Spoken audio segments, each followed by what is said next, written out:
पुनर्जन्म के बाद मैंने सबसे पहले गंदे नाले से एक बड़ी मोटी जोंक ढूंढकर उसे तुरंत निगल लिया। गले में तड़पती उस जोंक को मैंने मितली दबाकर जबरन उतार दिया, क्योंकि गामा किरण सर्वनाश में हर कोई अपनी आखिरी खाई चीज की शक्ति पाएगा।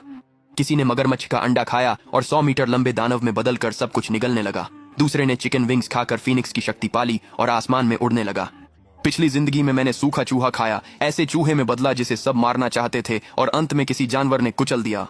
पर अब मैं अनंत निगलने वाले सिस्टम के साथ वापस हूँ। जितना ताकतवर खाऊंगा उतनी शक्ति मिलेगी। वो अब एक विशाल राक्षस में बदलने वाली है। टंकी में एक लाल जोंक है जिसका शरीर लाल कीड़े सा मचल रहा है। चलो इसे कर लेते हैं। मैंने आस्तीन चढ़ाई और टंकी से उस जोंक को पकड़ने की कोशिश की, लेकिन वह फिसलती रही और उसने मेरी उंगली काट ली। टंकी का खूनी पानी गाढ़ा हो गया। ताजा खून ने उस जोंक को पागल कर दिया। मैं सतर्क होकर उसे दबोच लिया और मुंह खोलकर निगल लिया। बधाई हो होस्ट, उत्परिवर्तित जोंक को सफलतापूर्वक निगल लिया गया है। जीन अनुक्रमण निष्कर्षण पूरा हुआ। देखते हैं कि नया अनुक्रम क्या लाता है। मेरी उंगलियों में तुरंत झंझनाहट हुई। नीचे देखते ही पता चला कि कटे स्थान से मांस गायब था। अचानक दर्जनों लाल धागे निकले, घाव पर लिपटे और पल भर में नया मांस उग आया। अंगों का पूर्ण पुनर्जनन। इसके अलावा मैं शरीर में जबरदस्त शक्ति महसूस कर रहा था, जैसे असीमित ऊर्जा हो। मैं आईने के पास गया और खुद को घूरने लगा। मैं वहीं जम गया। पहले मेरी लंबाई 5.5 थी, जो अब 6.3 हो गई। मेरे काले बाल लंबे लाल बालों में बदल गए। मेरी स्लेटी भूरी आंखें गहरी लाल हो गईं, जो पास से डरावनी थीं। गौर से देखने पर मैंने पाया कि मेरे दाएं हाथ की हथेली में एक मुंह खुल गया था, जो एक गहरे गर्त जैसा था। उसमें दर्जनों छोटे नुकीले दांत थे, जो ठीक उसी तरह थे जैसे म्यूटेंट जोंक के मुंह के हिस्से। ये दुश्मनों से सीधे खून चूस सकता था। सच कहूं तो ये समस्या थी। अभी अराजकता शुरू भी नहीं हुई और मेरी ये हालत। मैं ऐसे बाहर नहीं जा सकता था। तभी मेरे लाल बाल सामान्य हो गए और हथेली का मुंह गायब हो गया। अविश्वसनीय है। अराजकता शुरू होने में 2 दिन बचे हैं। अभी 2 डिवोर्स स्लॉट बाकी हैं। मुझे आगे बढ़ते रहना होगा। मेरी यादों के अनुसार दारू सिटी में एक लो प्रोफाइल अरबपति है, जिसकी कलेक्शन में एक दुर्लभ इलेक्ट्रिक ईल है। जब अराजकता आएगी तो वह चीज एक डरावने राक्षस में बदल जाएगी, जो घातक बिजली छोड़ती है। अगर मैं उसे पहले ही निगल लूं तो जीन अनुक्रम का पुनर्लेखन कुछ शक्तिशाली खोल सकता है। समस्या यह है कि मुझ जैसा उस रहस्यमय अरबपति से नहीं मिल सकता। किस्मत से उसकी बेटी छिंगबई यूनिवर्सिटी में पढ़ती है। तैयार होकर मैं सीधे स्कूल निकला और पास के एक सुनसान पार्क में पहुंचा। यान शियाओतियान, उस अरबपति की बेटी, काफी लो प्रोफाइल रहती थी।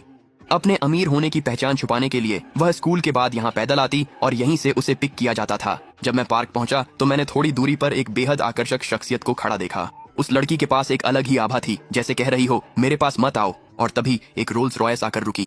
3 बॉडीगार्ड्स ने सम्मान से दरवाजा खोला। यान शियाओतियान बैठने ही वाली थी। मैं कोने से बाहर आकर मुस्कुराया और बोला, हॉट टाइप की डकैती है।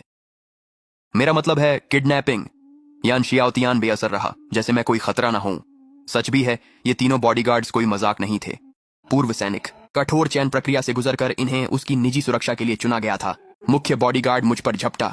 मैंने एक मुक्का मारा। उसका चेहरा बिगड़ गया और वह बिना चीखे 15 फीट दूर एक पेड़ से जा टकराया, बिल्कुल बेहोश। यान शियाओतियान की आंखें फटी की फटी रह गईं।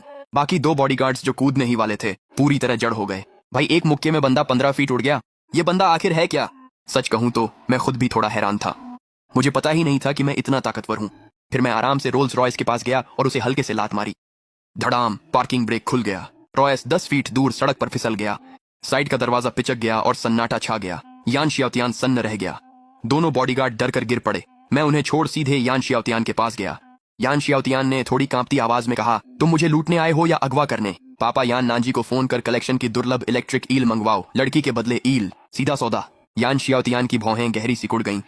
वह समझ नहीं पा रही थी। इस आदमी ने उसे अगवा करने के लिए इतनी मेहनत की, सिर्फ पापा की पालतू ईल के लिए। कोई और रास्ता न पाकर यान शियाओतियान ने फोन निकालकर यान नांजी को कॉल किया और जल्दी से हालत और मांगे बता दी। तियानशन ग्रुप के बोर्डरूम में एक सख्त अधेड़ आदमी फोन उठाते ही संकट मोड में आ जाता है। यह पागलपन है। दारू सिटी में मेरी बेटी को छूने की हिम्मत किसने की? सेना को बुलाओ और बेहतरीन बैकअप भेजो। अभी दारू सिटी की बेस्ट मेडिकल टीम वहां तैनात करो। पूरी तैयारी, हर हाल के लिए तैयार रहे। मैं आ रहा हूँ। तैयारियां करके यान नांजी ने ड्राइवर को पहले घर से दुर्लभ इलेक्ट्रिक ईल लाने को कहा। मैंने आपकी सारी बातें मान ली। पिताजी आधे घंटे में आएंगे, मैंने सिर हिलाकर कहा। 2 दिनों में एक प्रकाश की किरण पूरी पृथ्वी पर फैलेगी। पृथ्वी पर हर जीवित प्राणी बदल जाएगा और एक राक्षस में तब्दील हो जाएगा। जब ऐसा होगा तो विश्व व्यवस्था ढह जाएगी। समाज ऐसी अराजकता में डूब जाएगा जैसी किसी ने कभी नहीं देखी होगी। तुम्हारी वह ईल, वो कुछ भयानक चीज में बदल जाएगी। इसे नहीं संभाला तो पूरा परिवार मरेगा।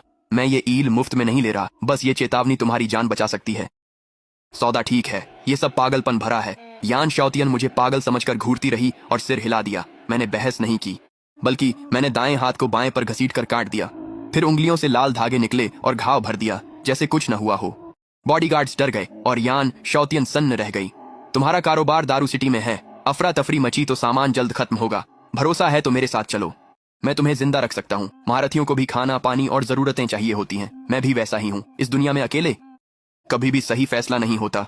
ऐसे समय में गठबंधन बनाना अनिवार्य है। यान परिवार एक मजबूत विकल्प है। हम साथ मिलकर काम करेंगे, हम दोनों जीतेंगे। मैं समझ गया। मैं अपने पिता को सब कुछ बताऊंगा और उनसे इस बारे में बात करूंगा। जैसे ही मुझे मौका मिलेगा मैं तुम्हें जवाब दूंगा। ठीक उसी वक्त दूर से सायरन की आवाज आई और बख्तरबंद गाड़ियों का एक बेड़ा उनके सामने आकर रुक गया। एक अधेड़ उम्र का आदमी बाहर निकला। जैसे ही यान नांजी ने टूटी हुई रोल्स रॉयस को देखा, उसका दिल बैठ गया। लेकिन जैसे ही उसने यान शियाओतियान को वहां खड़ा देखा जो पूरी तरह सुरक्षित था, उसने राहत की एक लंबी सांस ली। मैंने सशस्त्र सैनिकों को बेखौफ देखा और यान नांजी की ओर मुस्कुराया। यान, आप वो चीज लाए हैं जो मैंने मांगी थी, है ना? यान नांजी एक पल के लिए ठिठक गया। उसे उम्मीद नहीं थी कि बेटी का अपहरणकर्ता इतना जवान होगा। ये लो। और इसके साथ ही यान नांजी ने ब्रीफकेस उछाल दिया। मैंने उसे पकड़ा और खोल दिया। अंदर एक नीली इलेक्ट्रिक ईल थी जिससे समुद्र की गंध आ रही थी। बिना कुछ कहे मैंने उसे उठाकर कच्चा खाना शुरू किया। यान नांजी हैरान खड़ा रह गया। ये क्या हो रहा है? सैन्य लोग भी उतने ही हैरान थे। क्या वे सच में किसी पागल से टकरा गए हैं? ईल खत्म करते ही मेरे शरीर में बिजली दौड़ने लगी। यान नांजी ने गहरी सांस ली। उसका झटका एक मध्यम भेड़िए जैसे कुत्ते को मारने के लिए काफी था। बधाई हो होस्ट। दुर्लभ इलेक्ट्रिक ईल निगल ली गई। जीन अनुक्रमण पूरा हुआ। मैंने पल भर ध्यान लगाया।